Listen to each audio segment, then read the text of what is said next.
are Geekcentric, and you can be too.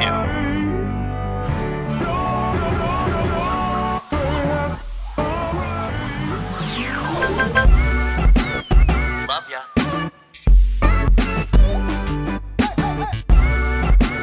Get home safe, guys. Peace.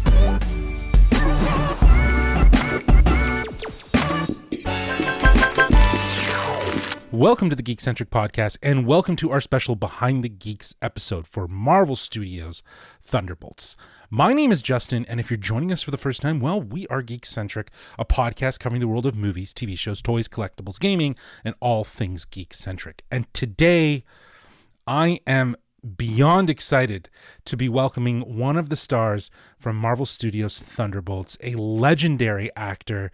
She is a queen in her own right. We're so fortunate to be welcoming Julia Louis-Dreyfus to the Geekcentric podcast. And that is wild to say. I have been such a huge fan of her work, primarily Seinfeld. As you will learn in this interview, I drop a little bit of fanfic for her on how she can get one of her co-stars to join the MCU and act along with her.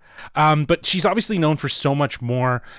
She was Selena Myers in Veep, which was another hilarious show, and it just really cemented Julia as such a powerful comedic actor in the industry. And now she's ventured off into doing more dramatic roles that allows her to kind of bring her signature humor while also leaning more into something that feels more serious.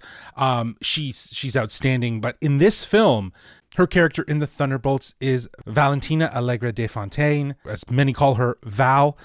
She's been teased, obviously, through other MCU projects like The Falcon and the Winter Soldier, Black Widow, and of course she had a little bit more of a larger part in Black Panther: Wakanda Forever. But this is really her time to shine in this film, and it's really Julia Louis-Dreyfus's time to shine. She is outstanding. You know, this conversation, Julia shares how her perception of Val has evolved after diving deeper into the character in this film and where we find her in the MCU at this point in the timeline. She also talks about how she balances bringing her signature sense of humor into this role that asks for something a little bit more serious. We also chat about some of her experiences on set and which of her past co-stars she'd love to see join in the MCU. This is a really fun conversation. A huge thanks to our friends at Marvel Studios Canada for setting this up. Thunderbolts is in theaters today, May 2nd. Go check it out. I've already seen it twice. I saw it once as a press screening, and then I saw it just last night, actually, at a fan event with a packed house. It was awesome. This movie is definitely going to hit, and for all those MCU fans, you're really going to enjoy it.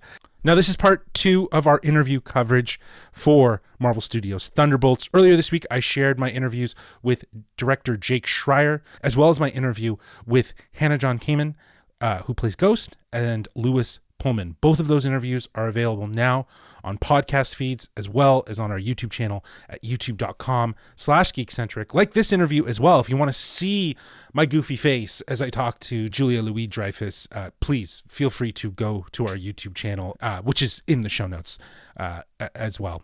Now, keep in mind, if you haven't seen Marvel Studios Thunderbolts, or you have, we do have a spoiler-free review out right now. My fellow geeks are still traveling Japan. Matt Rohrbeck from the Untitled Movie Podcast and Aisha Shabish from Agents of Fandom both joined me in a spoiler-free discussion for the film. That's available now on podcast feeds for you to enjoy. Still trying to figure out if I can get a spoiler-filled discussion going, talking about some key elements from the film, as well as those post-credit scenes, which, again, if you haven't seen the movie, stick around. There's 2. There's a mid-credit, there's a post-credit. Both are important. The one that plays at the very end is the most important, so keep that in mind. But listen, we have a ton more stuff for you to enjoy on our podcasts, from our Star Wars Celebration coverage to more upcoming interviews. So be sure to subscribe to us wherever you listen to podcasts. And hey, follow us on our socials. You can find us on Twitter at GeekcentricYT and on Instagram at We Are Geekcentric. Both of those, all of our details are in the show notes. And if you really love what we're doing and you want to share that love, you want to show us how much you care, feel free to give us a 5-star review in your podcast app. That really does help us in the long run. It gets Geekcentric out there, and boy, what a time to be Geekcentric, let me tell you. All right, well, listen, I am so stoked for you guys to enjoy this interview, so let's get to it. Please welcome to the Geekcentric podcast, Julia Louis-Dreyfus. Hi, Julia. Hi. How are you? I'm well, thank you. Been such a huge fan of your work, so this means a lot to me to actually have Thank the you. opportunity to chat with you. Valentina has been teased throughout the MCU. Yeah. Someone who has like an aura of secrecy around her. There's some power there. She's building something. Yes. What I want to ask you is, there's a really interesting moment in the movie where we kind of get a glimpse into Val's past in the film, much like some of the other characters, some of the other Thunderbolts. Yeah. Does that change how you see Val now? Totally. Yeah. Yeah. It totally changed how I understood her as a character and understood her really insatiable desire for power and control. She's never going to get enough. No. Yeah. And when we catch up with her, after seeing her in so many of the other MCU films, she's kind of in a different state. How would you describe like where she's at this point in the timeline of the MCU? She's in hyperdrive in this film. She's got an agenda and she's got to get it done. And she's laser focused on it. Yeah, absolutely. I couldn't agree more with that. And, one thing I always love about your performances and everything you do is how much you yourself, Julia, shine through the characters that you play. That's so nice. And, you have such a sharp sense of humor. How do you balance that? Well, I mean, the balancing act is something that's tricky for sure. And I really relied on our extraordinary director, Jake Schreier, to help me with the tone. Because, I have an instinct, which is to always try to find more funny in a scene, but that's not always appropriate. Right.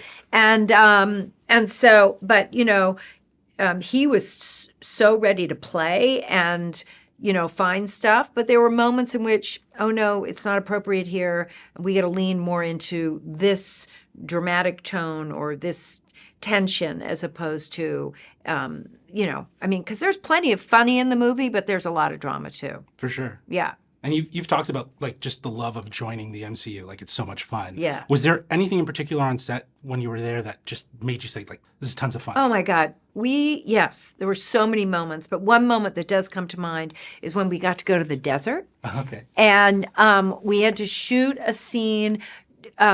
Jake, our director, wanted to shoot a scene at a particular time of day so that the sun was just about to set. And it was a massive scene with a helicopter in the air. And this was all done practically. And we had about a 20-minute window to nail it. And we rehearsed it and we rehearsed it and we rehearsed it and we rehearsed it before the light was just right. And then when the light was right, we went. And that was just like a delight. It was something that was just a real opportunity. That's amazing. Yeah, I love the practicality of trying to get Totally. to feel very real. Yeah. Okay, fun question for you as my final question. Sure. You've worked with some incredible actors over the Yes. years through television and film. I wanted to know if you could pull someone from any one of your projects that you've worked in the past to bring into the MCU to work with on a new level. Who would you pick? Oh my gosh. What a good question that is. Who would I pick? Well, God, I mean, I don't mean to be negative. I wish James Gandolfini hadn't passed away because how good would he have been? Is that what you were thinking too? Well, there's two people I was thinking. James Gandolfini would have been perfect in this. But I was also thinking, and this is because I'm a Seinfeld fan, but Jason Alexander and you bringing a little bit of that that energy of George and George. I don't know how well it would fit, but I could see him being an excellent therapist for the Thunderbolts. Okay. That would report to Val. That's interesting. And share some insight and maybe help Bob through some stuff if need be. Okay. Yeah. So. And then Val would have to have him offed at the end. Yes, absolutely.